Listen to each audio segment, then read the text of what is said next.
Santapan Harian Selasa 29 Juli 2025.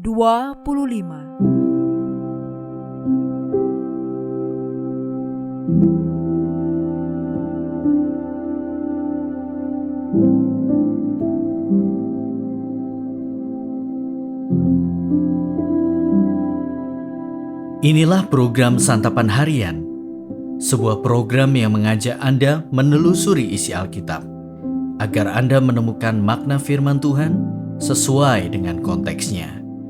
Santapan Harian tertuju bagi Anda yang ingin memiliki kehidupan rohani yang segar, kuat, dan sigap. Hari ini kita akan membaca Lukas pasalnya yang ke-8 ayat 40 hingga ayatnya yang ke-56. Namun sebelumnya, mari kita berdoa. Kristus Sang Putra Kasih, ajarkanlah kami akan firman-Mu. Di dalam nama-Mu, Kristus Yesus, kami berdoa. Amin. Lukas 8 ayat 40-56. Ketika Yesus kembali, orang banyak menyambut Dia sebab mereka semua menanti-nantikan Dia. Lalu datanglah seorang yang bernama Yairus. Ia adalah kepala rumah ibadat. Dia sujud di depan kaki Yesus dan memohon Yesus datang ke rumahnya.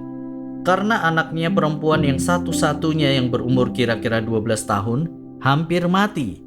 Dalam perjalanan ke situ, Yesus didesak-desak orang banyak.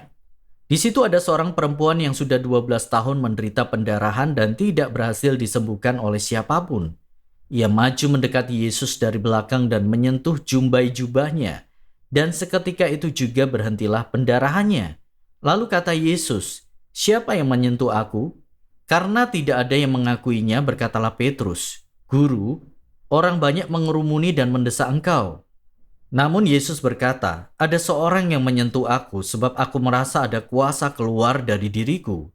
Ketika perempuan itu melihat bahwa perbuatannya itu ketahuan, ia datang dengan gemetar, sujud di depannya dan menceritakan di hadapan semua orang apa sebabnya ia menyentuh dia dan bahwa seketika itu juga ia sembuh. Lalu katanya kepada perempuan itu, "Hai anakku, imanmu telah menyelamatkan engkau. Pergilah dengan damai." Sementara Yesus masih berbicara, datanglah seorang dari keluarga kepala rumah ibadat itu dan berkata, "Anakmu sudah meninggal, jangan lagi engkau menyusahkan guru."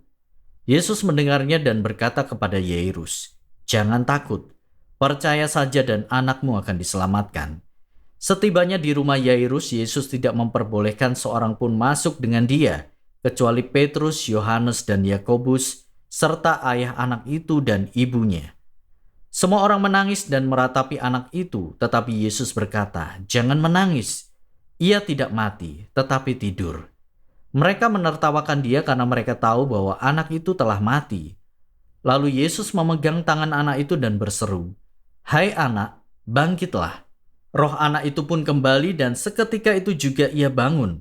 Kemudian Yesus menyuruh mereka memberi anak itu makan. Lalu takjublah orang tua anak itu, tetapi Yesus melarang mereka memberitahukan kepada siapapun apa yang telah terjadi.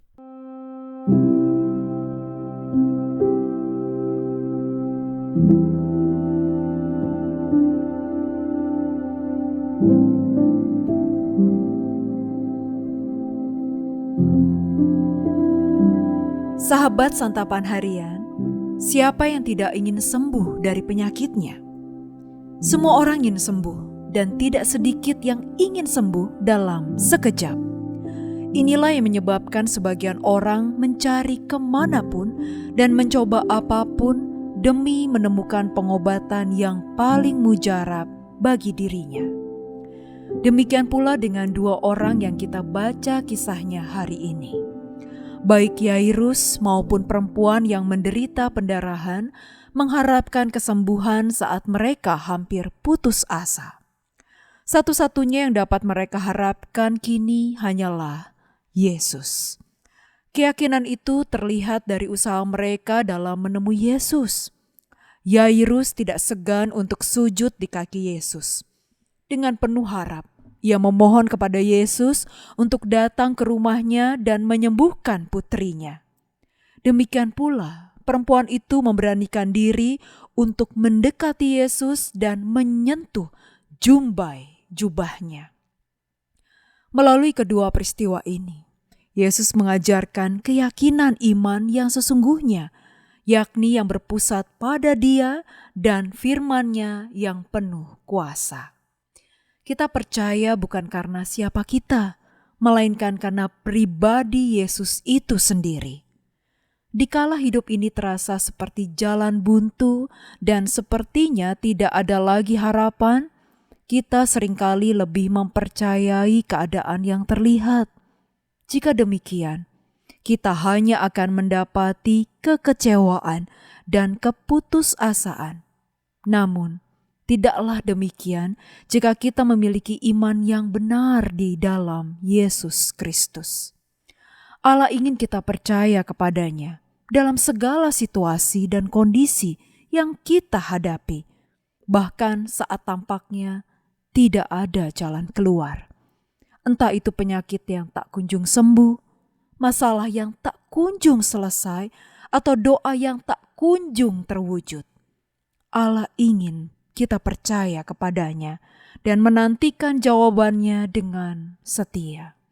Hanya Dia yang dapat menolong kita untuk tetap mempercayainya, bahkan saat kita merasa bimbang dan tidak yakin, atau takut, atau khawatir, hingga satu-satunya yang dapat kita lakukan hanyalah berserah kepadanya. Saat itulah Allah sedang bertindak untuk memulihkan kita. Mari kita berdoa. Ya Allah, tolonglah kami untuk berserah sepenuhnya kepadamu hari ini dan mengalami hidup serta damai sejahtera-Mu, bahkan dikala pintu seakan-akan semua tertutup dan kelam semua jalan yang kami lihat. Engkaulah kekuatan dan harapan kami ya Kristus. Di dalam nama Yesus Kristus, Sang Sumber Kekuatan, kami berdoa. Amin.